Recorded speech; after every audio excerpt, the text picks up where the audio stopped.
The anti-hunter argument that having the choice to hunt does not mean one must hunt, unlike wildlife's necessity to prey on other animals to survive, is short-sighted, narrow-minded, and not clearly understood.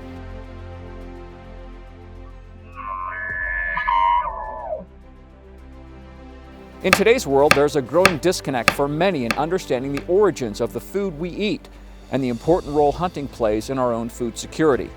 If there were no hunting, and the millions of hunters feeding their families had to suddenly go to the grocery store to purchase beef, pork, poultry, or other meat to replace what they cannot hunt, it would cripple the U.S. agriculture infrastructure and create an immediate food security crisis. For example, in 2018, resident hunters in Wyoming sustainably harvested 25,091 elk.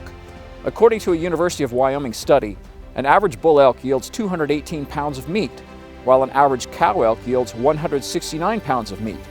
If you do the math, those hunters acquired approximately 4.6 million pounds of protein to feed their families.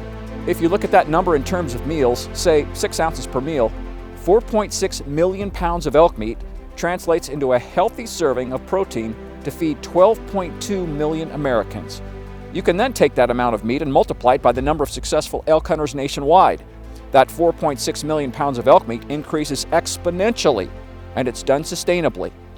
Then take into account the more than 1 million whitetail and mule deer harvested annually, plus pronghorn antelope, moose, wild turkey, ducks, geese, upland birds, and other wild game taken by hunters. If you removed all of that from the freezers of the nation's more than 10 million hunters, there would be a run on grocery stores, butcher shops, and other meat producers, causing a food security crisis of epic proportions, with shortages and triggering severe price hikes for any meat that would still be available. Here's more of a personal example, mine.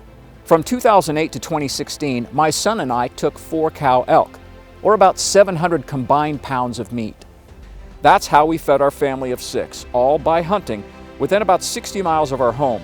And because we had all that organic protein, we rarely, if ever, purchased any beef product from the grocery store over that entire 9-year span.